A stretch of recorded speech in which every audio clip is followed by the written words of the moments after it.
The broadcast is now starting. All attendees are in listen-only mode. Good afternoon, everybody. I'm Eric Linask from TMC, and it's my pleasure to kick off and introduce today's live webinar. Today's event, as you hopefully can all see on your screens, is called Powering Connections Through Crisis, Business Continuity in an Uncertain Time.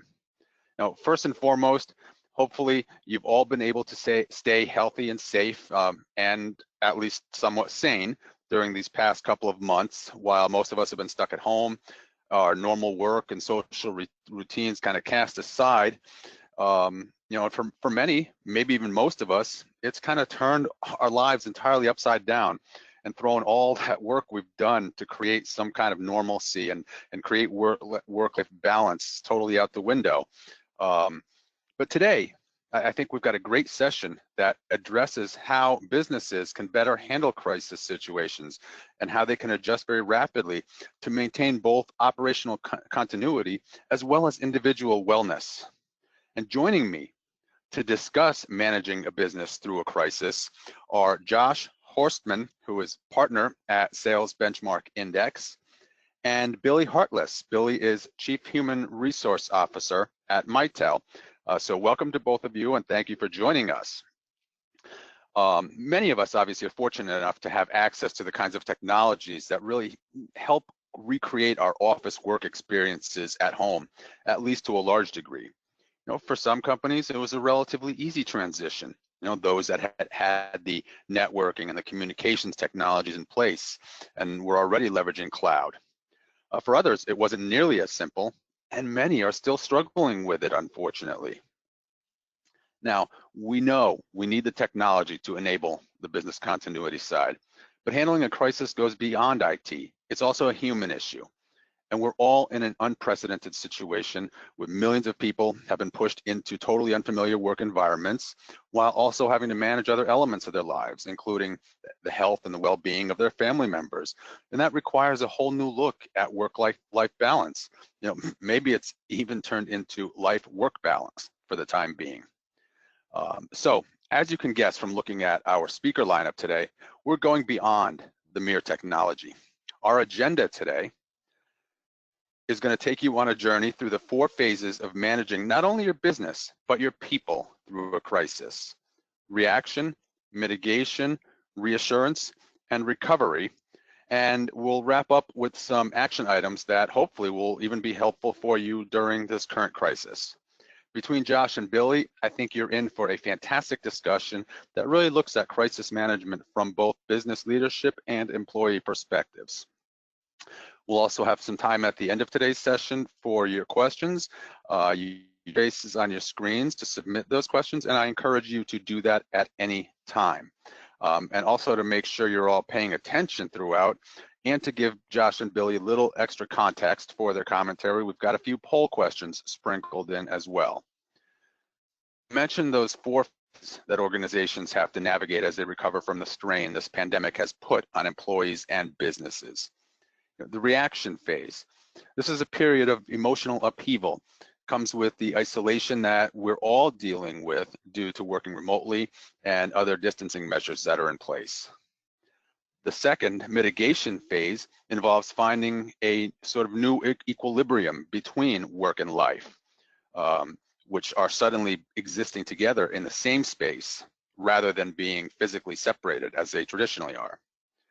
The third phase, reassurance, is really about business owners and leadership attempting to reorganize and harden their operations to prevent the next exodus from the office, trying to ensure that for the remainder of this event or any future crises, they can be handled with greater stability.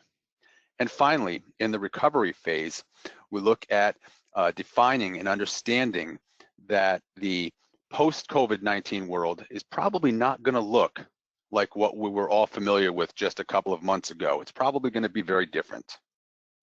So now that we've defined the 4 phases that are really going to be core to our conversation today, let's get to our first poll question. We'd love to know from you and our audience, which phase would you consider your business to be in currently? The reaction phase, where employees are still dealing with the emotional toll of this illness and the crisis and the threat to life and the isolation that we're all experiencing. Or you're in the mitigation phase. Your employees are managing through remote working and caring for family, but aren't yet as productive as you may have been pre-COVID-19. Or in phase 3, reassurance, where employees have started returning to the office with a focus on fortifying your technology strategy for future. Or phase 4, recovery, where employees are fully back at work and are executing on the lessons that you've all learned from this pandemic. While we wait for our audience members to respond to this question, again, welcome Billy and Josh. How are you guys managing during this craziness? Has it been easy? Has it been difficult? Josh, how about you? Yeah, thanks, Eric. It's been a change for I'm sure many of us, and as you know, I live down here in Florida, so in this state we've started to reopen some of the beaches or restaurants. There's obviously a lot of anxiety on what that's going to mean, but overall, kids are now at home. I have 2 seniors in high school that they were unfortunately not going to have graduations, so we're trying to do the best we can in what that looks like virtually, but overall, hanging in there. It's been a change, but it's been a good change. And Billy, how about you? I mean, certainly from a tech perspective, you guys at Mitel should have it well under control. But how's that transition been for you? Yeah, thanks, Eric. And I'm really glad to be here having this conversation with everyone. There is not a single person on the globe who has been excluded from the impacts of COVID-19. And so while we're all still trying to manage through a crisis, we're also trying to manage our lives. And personally, both of my adult children have lost their jobs during this pandemic. So they've joined the unemployment ranks and having to deal with the fears that brings into their life. From a productivity perspective, from a work perspective, as you say, we have great technology here at Mitel. It was pretty seamless to be able to put new legs under our business and keep our business running. But, we have to manage our lives holistically. So all these pieces in my life that are impacted. My mother, for example, I just saw my 87-year-old mother this past weekend, and the fear factor that has been instilled in her is just never seen before in my lifetime. No question. I think a lot of people would totally feel in the same boat as what you've just explained. You should all be taking a look at where our audience is right now. Little over half in phase 2 in the mitigation phase, but almost a third in the reassurance phase. And I guess I would look at that as a positive. Is there anything here, Josh, that you would that surprises you? I think the fact that I know a lot of it depends on where your state is, right? Where you are in the country, where you are in the world, right? To all of us that are being affected. It doesn't surprise me, but I think it's great to see that there's a shift happening where we're starting to see some of that moving into phase 3, the reassurance phase, which is great. Obviously, there's a lot to think about going forward, technology and offices and leadership, et cetera. But no, it's good to kind of see. I bet you if we took this poll a couple weeks ago, we'd be further back in the recovery phase, or I should say the 4 phases. No question about that. And with that, Josh, I'm gonna let you take it away with the presentation. Great. Okay, so just to kind of set the stage here, Billy and I are going to tag team and have a conversation and make this, to Eric's point, we have some questions at the end. Hopefully, you guys, if you have some things you want to throw in the chat, we can capture those. Couple more polling questions. And the way I'm looking at this from my perspective is from the business leader lens, and Billy's going to be looking at it from the employee and how the people are being affected. And so as you think about the phase 1, and I want to really think about this in the lens of what have we learned coming out of this? So obviously, if you put your hats on or close your eyes and you think, go back 60 days or 59 days or whatever it is, depending on where you are in the time frame, you didn't have any idea where we'd be fast forwarding to today. And when we think about business leaders and we think about how this happened, you weren't sitting there saying, oh, wait a minute, there's a pandemic. Let me pull my crisis handbook off the shelf, open up the page, whatever, and I've got my playbook ready. And so I think the learnings coming out of this, and when people think about the reactions, right, what first happened as a business, there was always this, okay, let's make sure we get the physical and psychological safety of our team. We're going to talk a little bit about that, right? So you want to make sure your teams work. I've saw stats where anything from 10 to 20% of individuals were working from home prior to COVID. It's now up to, close to now 100%, right, other than some of those essential workers. Then you kind of think through, okay, if I've got a crisis, and one of the businesses had to do is take a step back and really start thinking about what is the mitigation we're going to be going through. And this were things such as building out teams. Who is on the team? Representations from HR and finance and IT and sales, marketing, et cetera, and really starting to think about how are we going to run a cadence? Who's going to be communicating? What are the leaders that are going to be coming out of that? So businesses had to react first from people, and then to start thinking and looking across the organization to figure out who's the best person to be in that crisis team. Then they started to think about, okay, what are the communication plans and what were some of the messaging for internal employees? First of all, they had to get those things set up. And we're going to talk a little bit about, the steps that some of those folks can take. And this, as we think about going forward, unfortunately, this isn't going to be the last crisis or even a pandemic, right? They're talking about whether this comes back in the fall or next year or a few years down the road. So I think as you think the communication going forward, and there's a lot of really great learnings around, town halls and daily calls and leaders getting on and doing one-on-one sessions and all the technology that's out there that we've used. Then you had to, first of all, as you've gone through that first three steps, the fourth one is around short-term revenue planning. How do you evaluate your go-to-market strategy? So this is where things such as reforecasting, deals that were in the pipeline, deals that were going through the sales process got stuck. Opportunities all of a sudden when you were in negotiations, all of a sudden everything had to slow down. People were saying, hey, I don't have the money to spend, or I need to think about this pushing out to Q3 or Q4 or even into next year. This is where renewals were being brought in earlier to try and make up some of those cash positions as people thinking about liquidity and making sure that they can meet their lender obligations potentially. So there was a short-term adjustment to the revenue plan and the go-to-market strategy. And then lastly, it was, okay, we've got to start selling. We've got to keep the teams going. We've got to think about virtual selling. This is the new normal. There's going to be discussions today about what do we think about long-term and how that virtual selling has changed. So as you take a step back, and there was a reset that happened within the organization, and that was the first thing. And I think more importantly, getting ready for the next one is how do you document these things and make a playbook, a crisis playbook, or start one for what's coming up next and how you think about those learnings. So as we move forward, one of the things you think about, and many of us remember this when we were growing up, you had Maslow's hierarchy of needs, right? Many of the teams had not worked virtually. And this is just on the right-hand side, a checklist. It's not exclusive. There's probably other items that you might have had and you might have done as an organization. But I just wanted to highlight some of the big things. And, many folks had to move into a home workspace where they weren't working before. They had children at home, right? They had distractions and dogs and all the things that were happening. They had to make sure their bandwidth was up to speed. They had to do all of these things to make sure that they were ready to work virtually.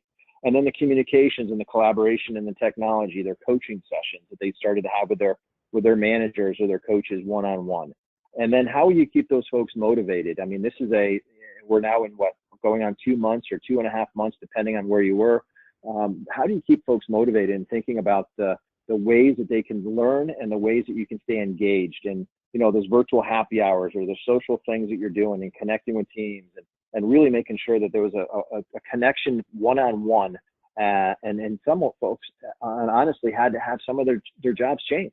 And the honesty that managers had to have, those tough discussions, or unfortunately there were some, as we saw the unemployment, and Billy just mentioned, her kids. And so there were some tough things that had to be done with honestly and trying to keep businesses going. So as we take a step back, I think the first thing that happens in that reaction was leaders need to focus on their people, looking at their business and starting to create that crisis handbook and really set the stage for what's going to be happening from the business lens.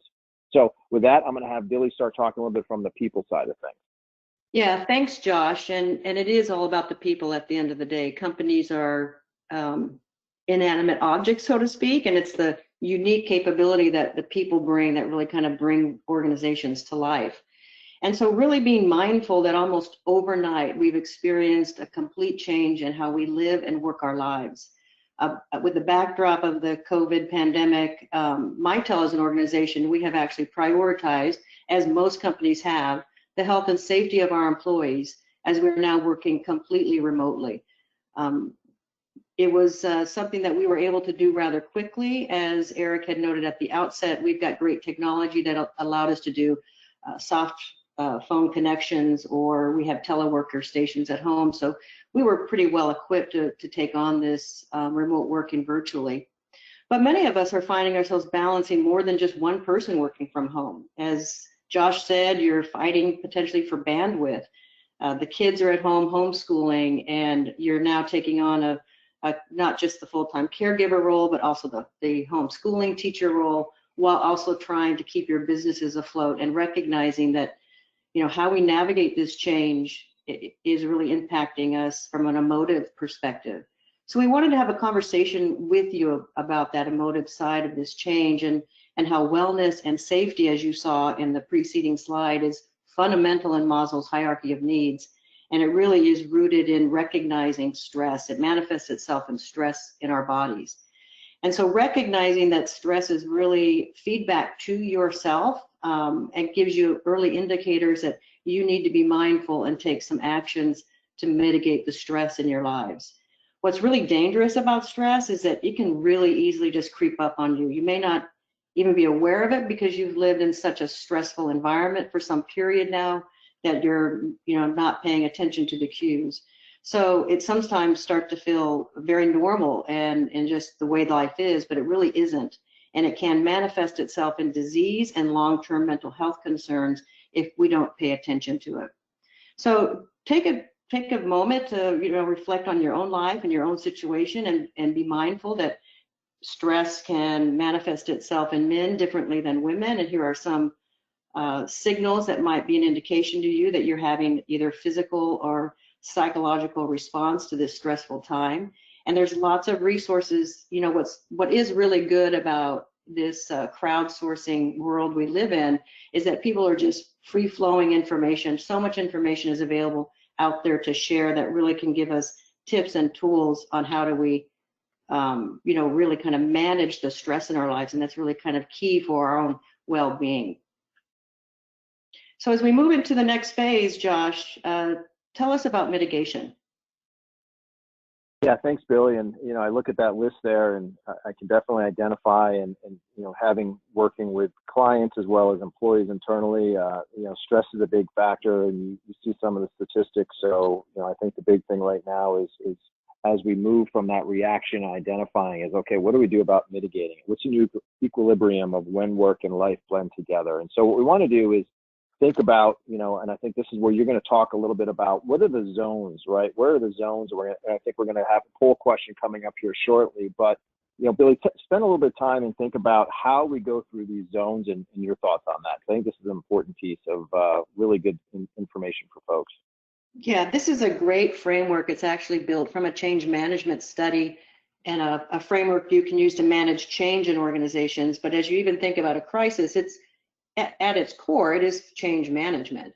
And oftentimes we can choose to be who we want to be during a change. And so this framework really gives us some powerful tools in terms of how can we help manage our own response to the changing environment in which we find ourselves.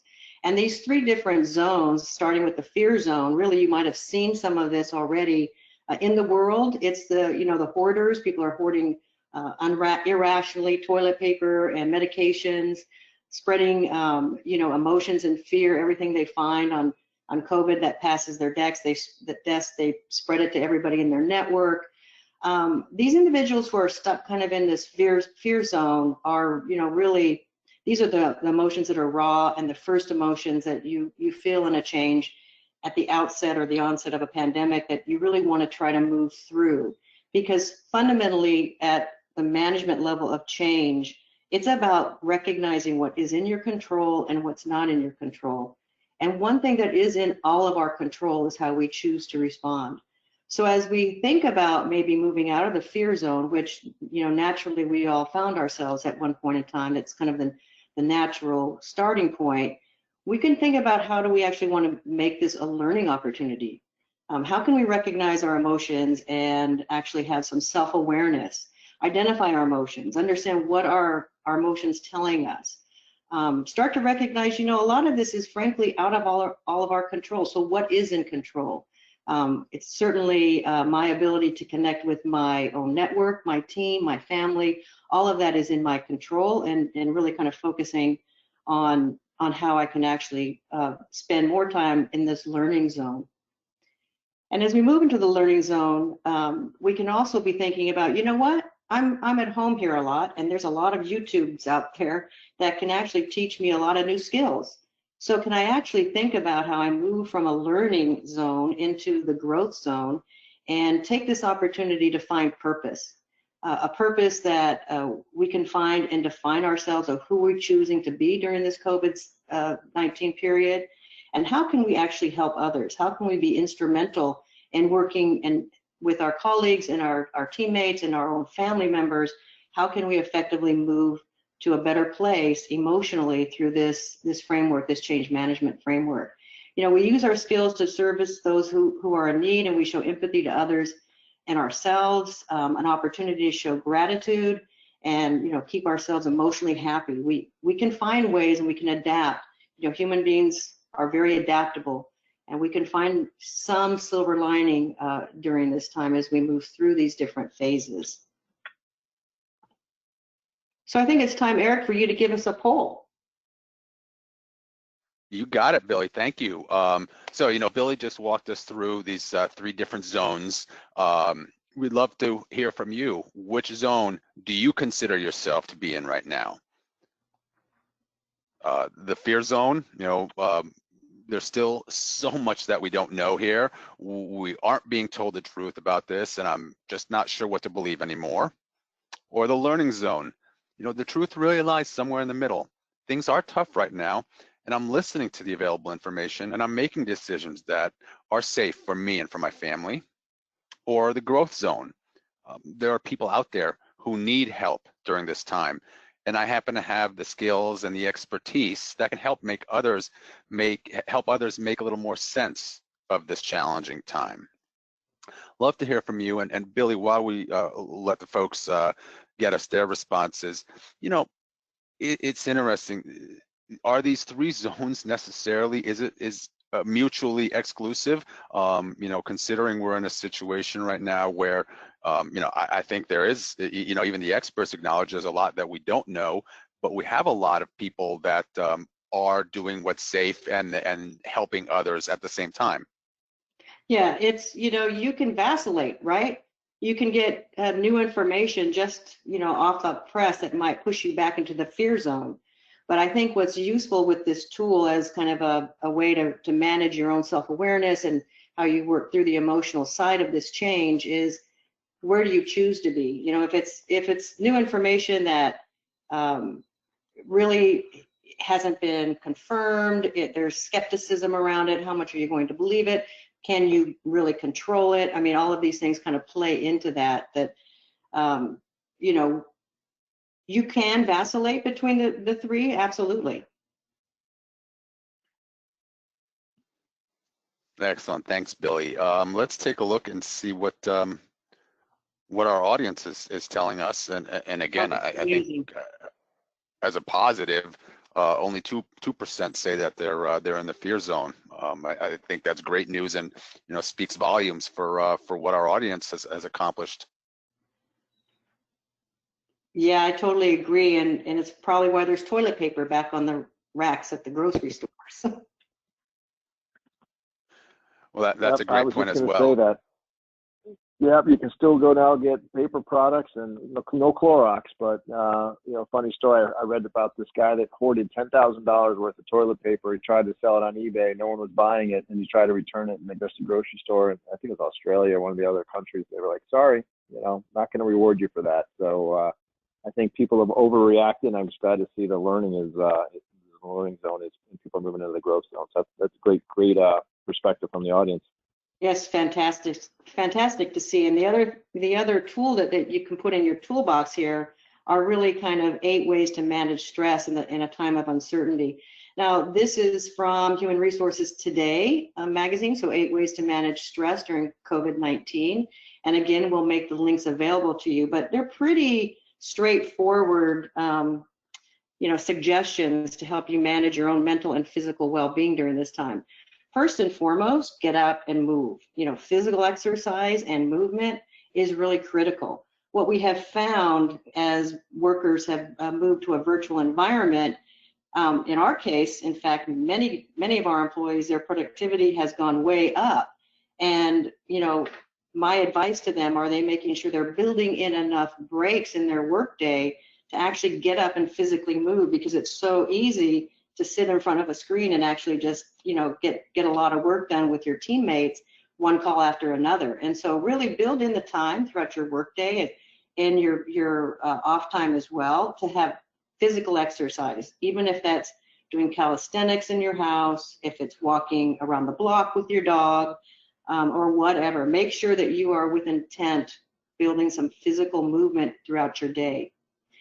The second one, it may sound, like common sense, but the reality is stress does trigger unhealthy or potentially unhealthy eating habits. And so being mindful of the nutrition you're putting in your body and really kind of focusing on, nourishing your body during this time, because stress does take a toll physiologically on our well-being. So making sure you're eating the right kinds of food that brings you the right nutrition and mental clarity.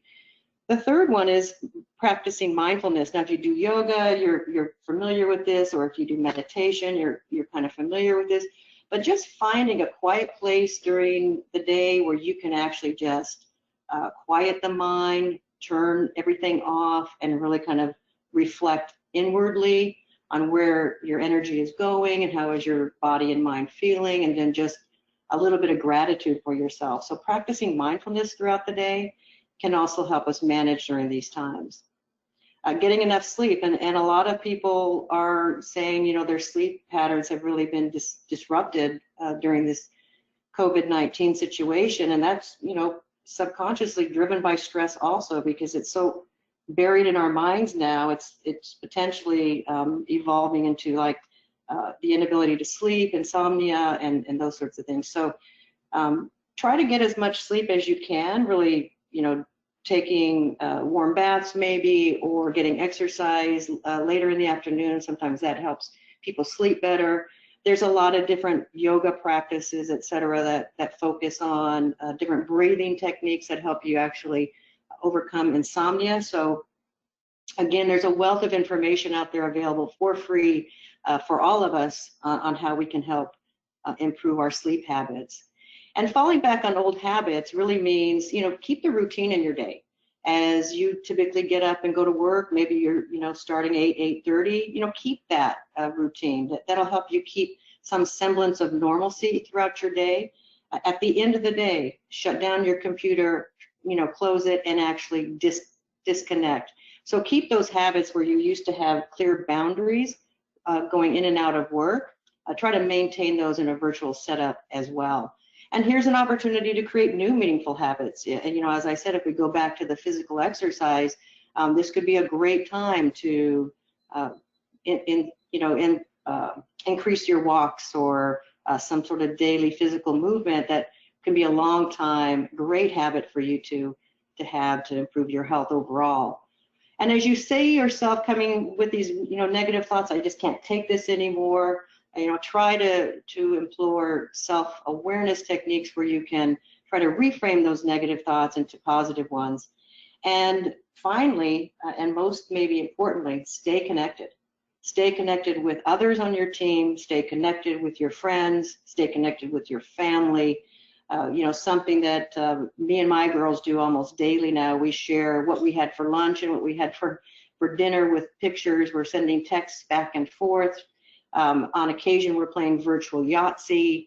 We're really trying to keep that connection going on a daily basis, actually, to make sure that we stay connected. And surprisingly, or not surprisingly, it's a great time to connect with friends that you haven't connected with in a long time. So it's a great opportunity to keep those connections fresh.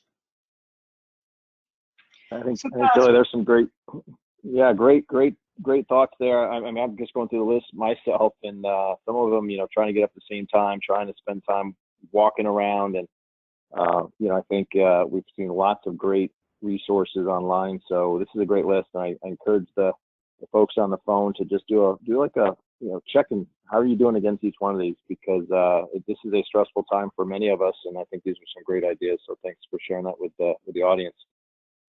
As we move through kind of this progression, and we've kind of identified the stress, we're thinking about some of that stress relief, and the business leaders are trying to say, okay, how do I keep going, right? There was this time when, the question was, when do I start selling? There's that empathetic when this first happened, and then you move and you shift to, okay, when do I start marketing again? Or when do I start calling up my clients? Or when do I do a check-in with them? But I don't really know if it's that right time of mind. So what we want to do is just kind of start thinking about, the models have shifted overnight, right?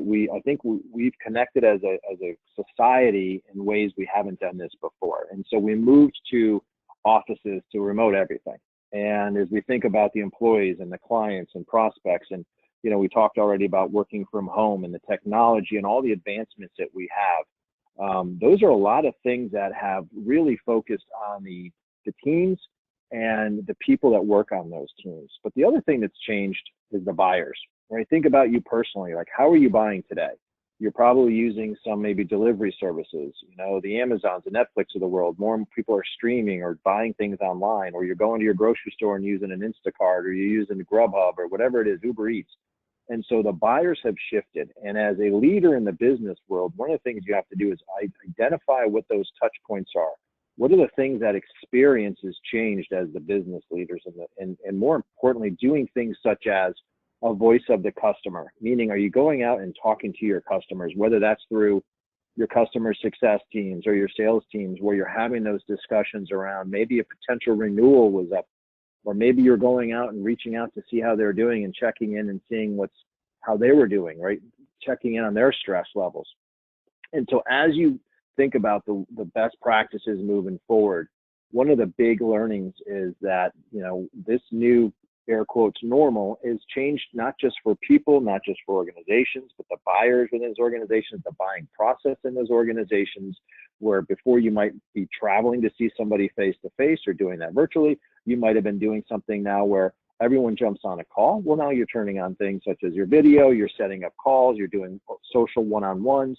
So my point is, the evolution of this business model has really, really taken a dramatic shift and accelerated specifically the digital transformation. So business leaders are looking at digital, and how do I leverage technology to do that? So as we move through, the next slide is kind of a checklist around the technology, right? So as we made this shift, business leaders were obviously at the beginning looking at laptops and cell phones and headsets, and if you had an ACD or IVR, which was call routing, making sure that things were shifted. But then as you start thinking about like the internet access, like hotspots or phone tethering, some areas of the country may not have the best Wi-Fi. How are you leveraging those things?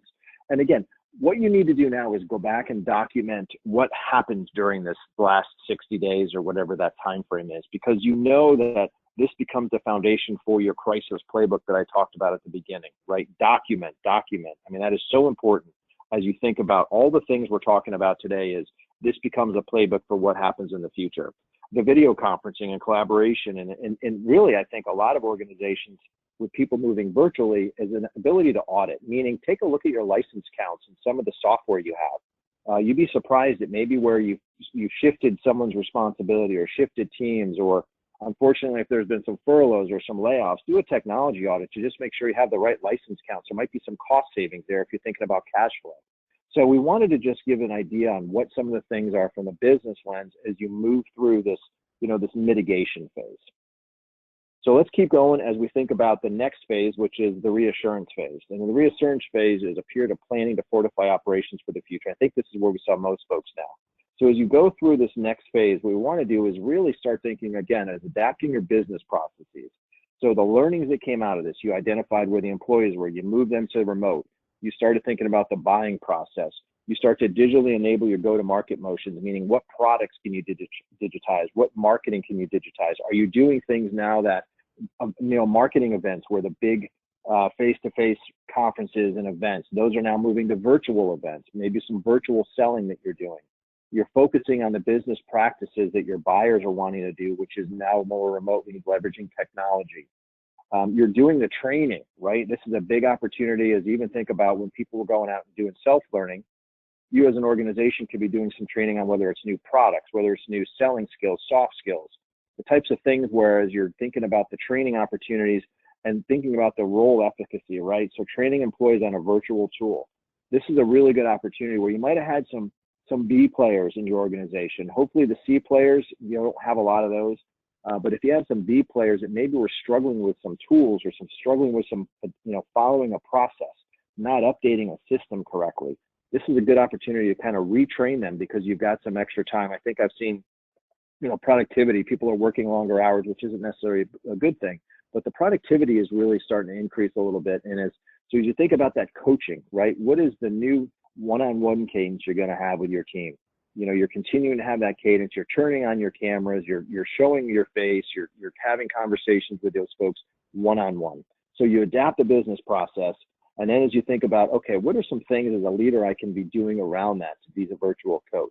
And what you see on the right-hand side here on the screen is just some things to think about. The video conferencing I just talked about. Daily huddles. I think as we kind of made this shift to a virtual remote, the daily check-ins were so important at the beginning. And those were like a 15-minute, you hear the stories of people doing a show and tell over their house when they first started working from home, showing their dogs, showing their kids, their cats. It's kind of like that. Let's get everyone back into, I'm going to share with you my work environment because I'm no longer in that office. And you empathize. I mean, we really went through this together as an organization, no matter what size you were in a community. There's a lot of LinkedIn communities that were stood up. There were areas where people were reaching out to industries and they were starting to do some of this collective, mind sharing and best practices of things. So as we kind of think about this process moving forward and thinking about how do I move forward, right? I'm going through this reassurance. These are some things on the right-hand side that you can really focus on with some of the things with your team and more importantly, as a business leader, as you move forward. Yeah, that's right, Josh. The future of work, as we've been saying for several years now, actually is now. The times changed and they were accelerated by this COVID-19 pandemic. And the days of yesteryear where people worked set hours, 9 to 5 in a cubicle, in a physical brick and mortar business are probably behind us to a large extent. Our employee base now, the future workforce that we are seeing now is very outcome driven, very results oriented. They freely share information. They want to make sure that what they have access to, their colleagues have access to, and working a more work-life balance actually becomes more paramount to the workforce of today. They know that they can work effectively anywhere on any device at any time. So technology has really enabled that, and the new workforce is fully embracing that. Now, this pandemic, gives us a way to facilitate remote working and foster communication between employees who used to be able to holler over a cube wall, who are now limited to the communication tools that we currently have available. And so the virus that causes the COVID-19 actually has exposed some holes, I would say, in our IT communication strategy for some companies. And in some companies, productivity has suffered because the right infrastructure there to allow for great UC and collaboration just didn't exist. So if we think about how quickly the world has had to respond, companies really went with a Band-Aid type of strategy from the outset, which makes perfect sense. They wanted to stand up their organizations quickly. But as Josh said, if we don't take this opportunity to revise our business processes, this Band-Aid reaction for closing the technology gap by default will become our long-term business process, which will not support business continuity and seamless working in the future. So in speaking with customers and prospects, businesses responding to the overnight shift to remote really didn't have the time or the budget. That's not always available, but frequently this strategy started out as free, as we well know. If not free, then technology decisions have been made based on the lowest cost, Freeware, freemium models, and time-limited trials have been offered by technology vendors. We're actually welcomed because hardened equipment for the enterprise takes time to purchase and install and can be expensive. Some businesses have been forced to solve challenges using the consumer-grade technology, which is not optimal for enterprise-grade communications.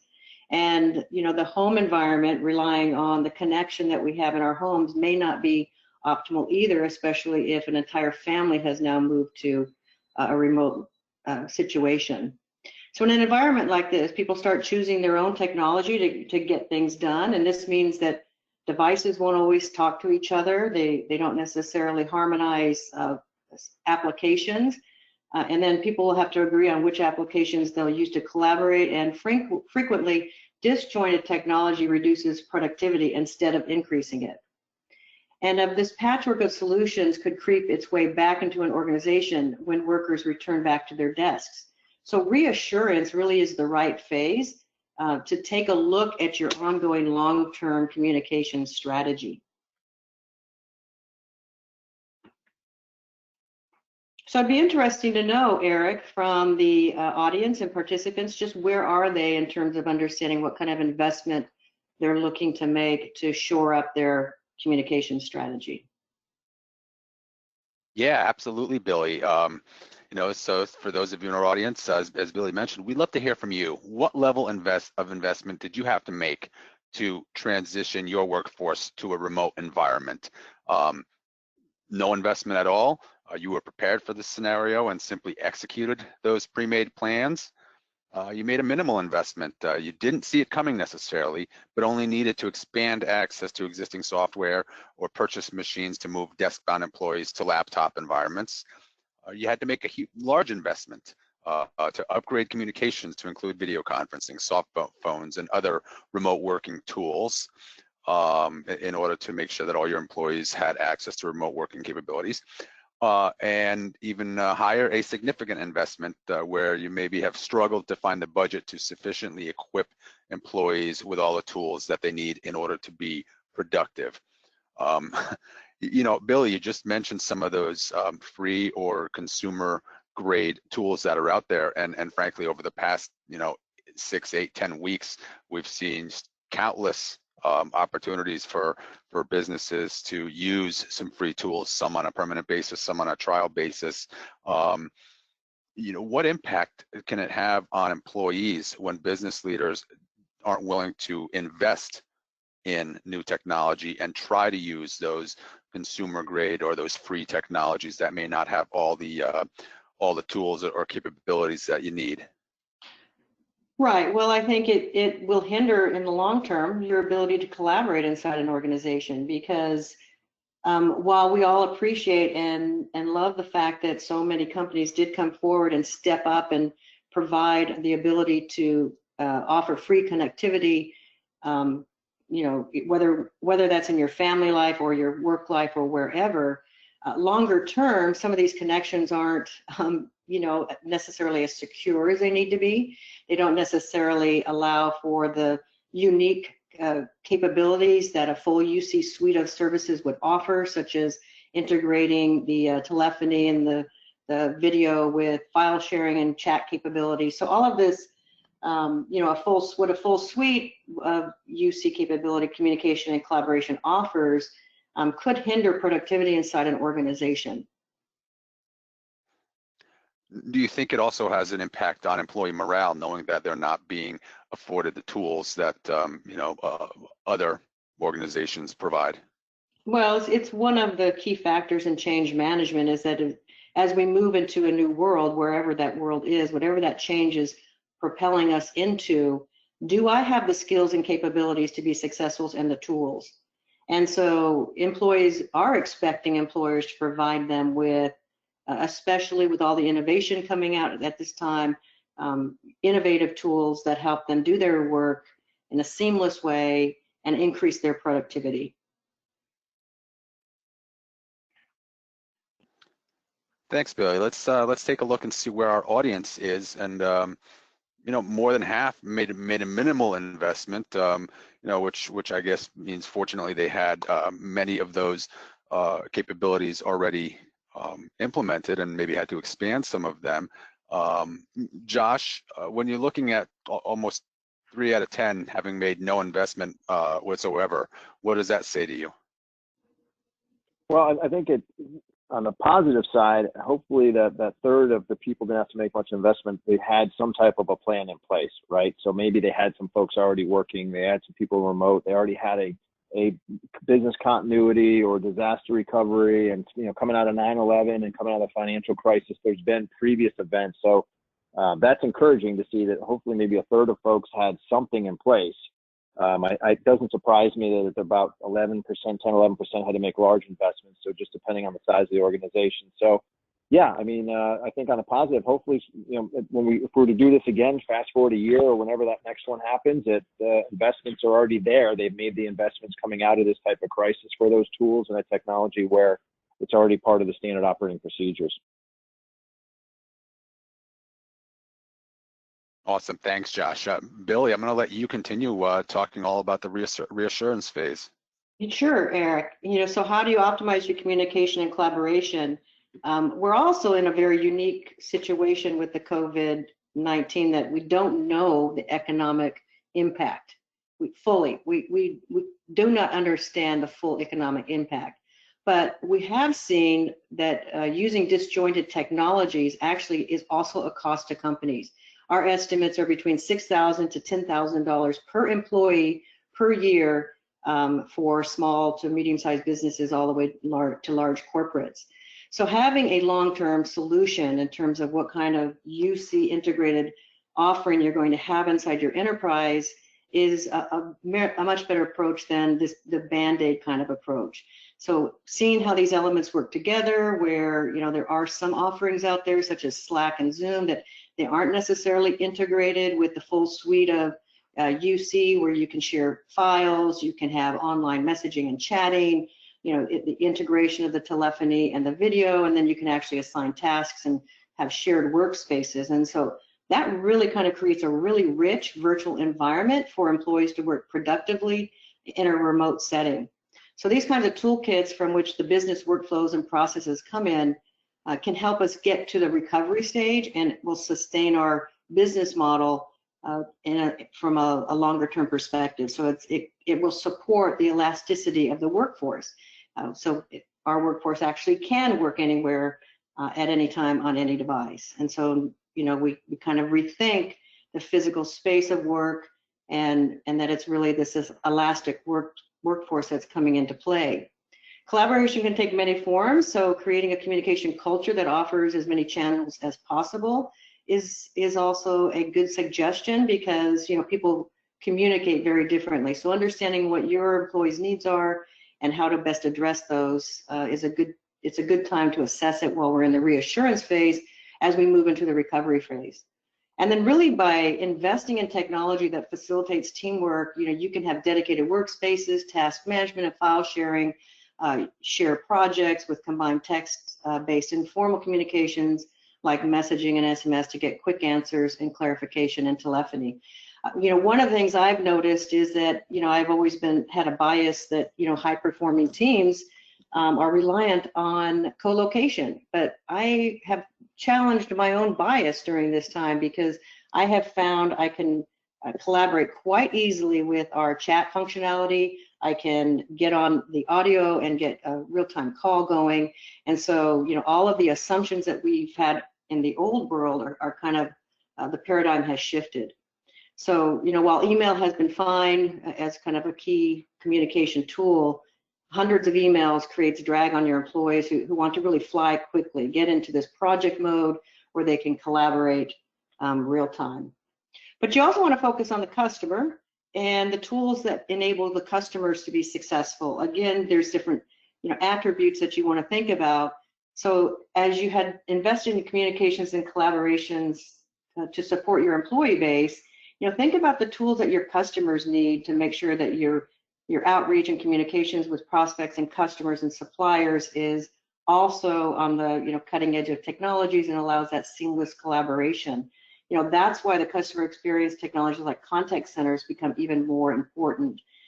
We had to go through the same thing as many companies did with our contact center having to move virtually overnight into a virtual environment, and the seamless use of the technology really has enabled that to happen. So as a result of shifting to working from home, numerous businesses have had to actually invest in more robust contact centers. So not only because they had not previously invested in the licenses to allow for remote working, but many businesses did not have the technology to handle the flood of calls coming into their businesses. So to keep them up and running, the contact center licenses have been really kind of lifesavers. These tools can be a force multiplier for your business, allowing limited staff to handle increased loads, especially as we think about more and more robotics and AI and automations that's being embedded in a lot of these contact center applications. And so really allows for sustained periods of time by routing calls intelligently and delivering an enhanced customer experience. So as we move into the final phase, the recovery phase, which is a new period of normalcy, executing in a positive post-COVID-19 world, with new policies coming in place, then the next new normal becomes really business as usual. The sustained operations of a business where everyone can sit shoulder to shoulder again and compete for customers in the market, working on projects that are meaningful to the growth of our businesses.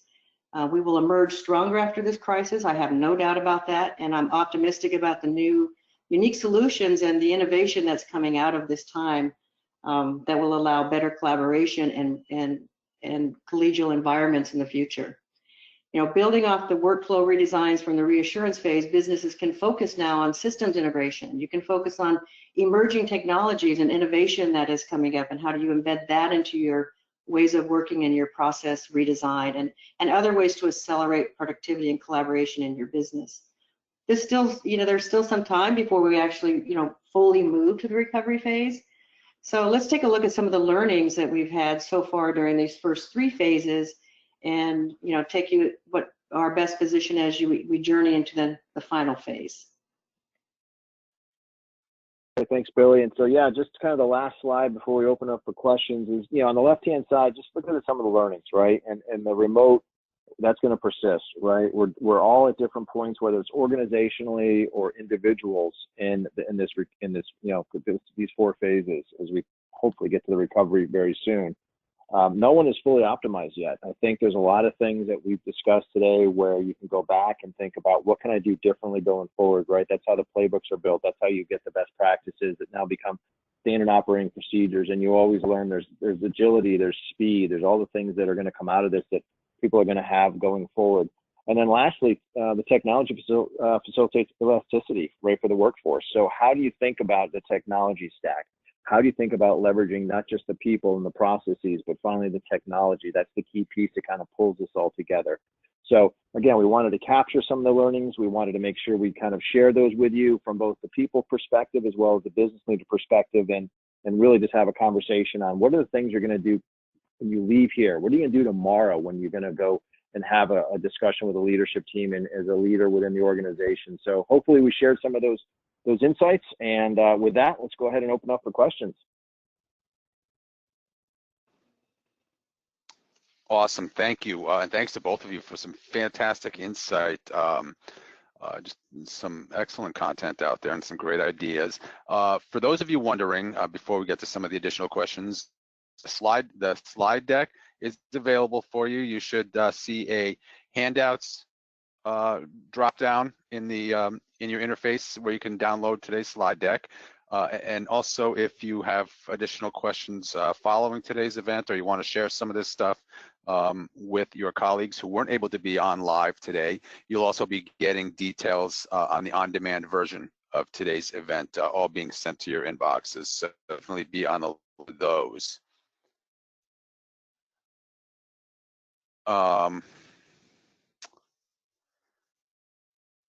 So you know what? Let's start with the phases, the different phases that you guys talked early on in the presentation. Maybe Billy, let's get your perspective first.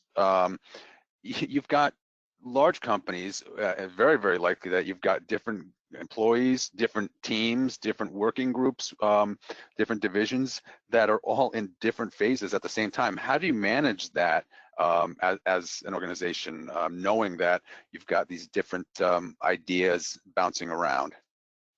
Yeah, we as an organization need to really lean on our leaders and make sure that they're well equipped with understanding the emotive side of change, and so making sure that we're making training available to our leaders, because that's really kind of the impetus here of how you stay connected in an organization. And it's really critically important actually that leaders are reaching out to their people and finding out exactly where they are. And it is a person by person exercise. Now there will be some people, Eric, who won't be comfortable sharing, right? But that I would invite leaders to open that door and still engage in that conversation, because if people aren't willing to open up and share where they are, that's their choice. But you really need to kind of understand the different work teams that you have. You're going to have different geographical sceneries that have an influence and an impact on where people may be. As Josh said, around the world, we're starting to see a phased back approach to work.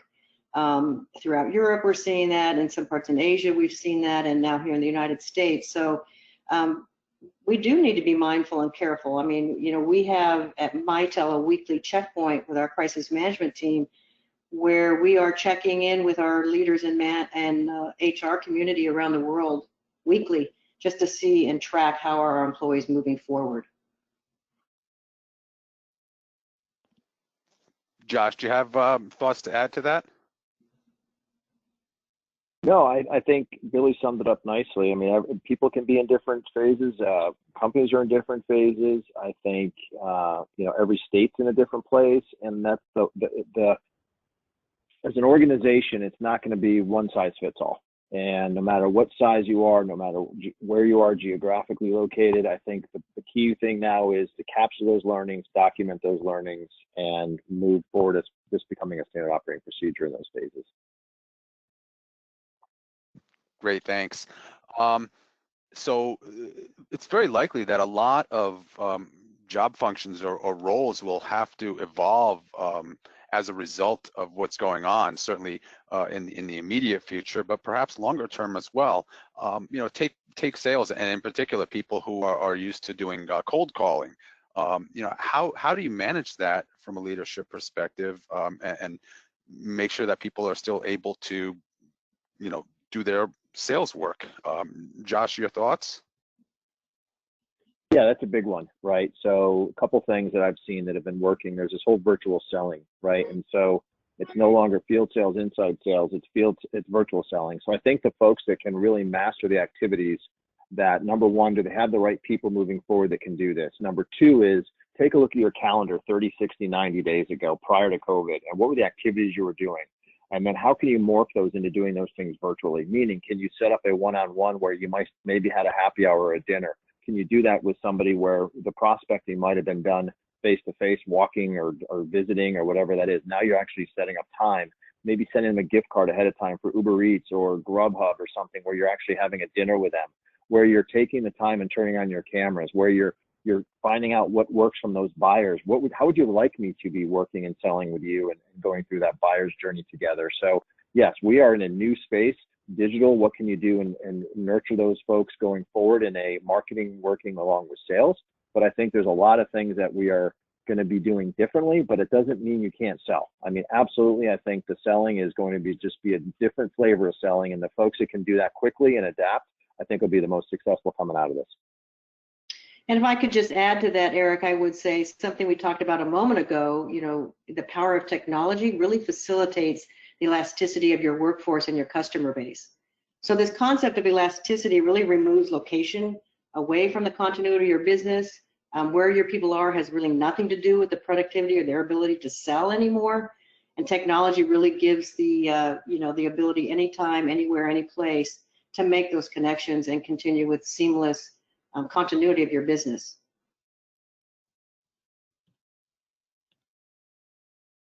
So there's a fair amount of discussion time was given to employees, and kind of making sure that they're able to this whole new work-life balance situation, and that includes checking in on family and engaging with family members and friends and things like that. A lot of people using Zoom and other similar technologies. But when you don't have consistent Wi-Fi, and Josh, you mentioned in your checklist earlier in the presentation that some people just don't have great Wi-Fi. What can people do just to make sure that they kind of maintain that level of sanity and being able to check in with their family and key friends and things like that?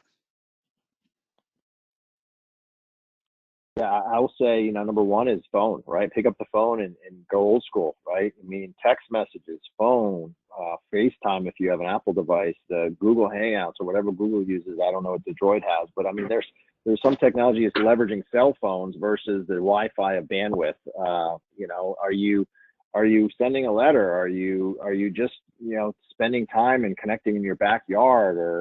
So I think there's some things folks can do that are not bandwidth constrained. Totally agree with Josh on that. I mean, write grandma a letter and put some pictures in there that the kids have done. So a lot of things that we can get back to being very personal and make sure we're connected with the people who matter in our life. Sure, makes all the sense in the world. Billy, you and I may not be the best people to answer this question, considering we work from on multiple monitors. But for people who are used to working from large monitors with with their workstations at the office, or even multiple monitors, and have now had to transition to a small laptop screen, any suggestions on how they can sort of make that transition and remain productive?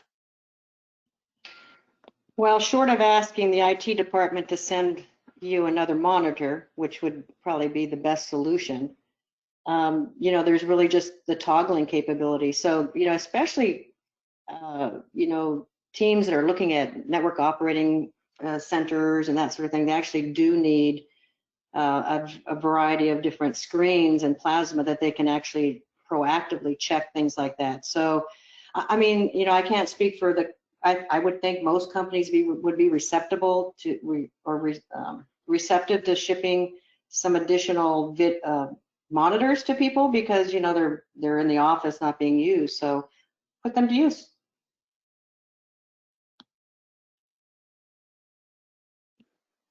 Josh, any additional thoughts on your end on how people can accommodate or adapt to technology differences? Yeah, the only thing I would add is I agree 100%. If your IT can do it, or if you use a toggle switch, I know people on the Macs. If you have an iPad, there's a way to make an iPad an extension to a Mac. If you have that, I'm not an expert in it, but yeah, there are other ways you can do it. But there's really, unfortunately, you got to make the investment, and hopefully some of those investments will be coming out of this crisis where people will be thinking longer term. Awesome. Well, hopefully we've provided at least a little bit of insight and information that our audience members can take back to their organizations, and if not help with this current crisis, help them better prepare for future crises. The one thing that everybody's been pretty consistent about is that this probably isn't going to be the last crisis that most of us experience in our working lives. So I want to thank everybody in our audience for taking some time out of your busy days during this crazy situation. Hopefully you've taken some good ideas back, and certainly a great big thank you to Josh and Billy for, again, taking time out of your busy schedules to share your experiences and expertise. Again, more information, contact information, details on the on-demand version in your inboxes coming tomorrow. And with that, I hope everybody has a fantastic afternoon. We hope to see you again here soon. And most importantly, stay healthy, stay safe, and don't forget to have a little fun while we're all locked in our homes. Thanks, everybody. Thank you, Eric. Thank you.